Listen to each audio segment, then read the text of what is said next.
There is an air compressor and manual welding at home. I wanted a single-function plasma cutter. I'll show you this one today. Tribet LGK130IH plasma cutting machine. This machine has a full current of 130 amps.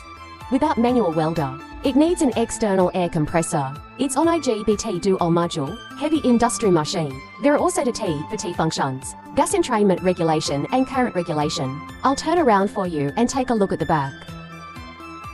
It can be connected to fully automatic cutting equipment. The numerical control little B we usually use. You can connect it here.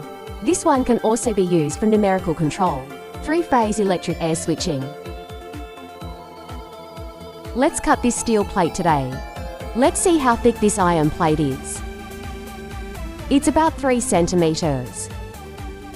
3 centimeters. It's still quite thick. Let's cut this piece today. Connect the ground wire and welding gun switch, and our dimensional arc.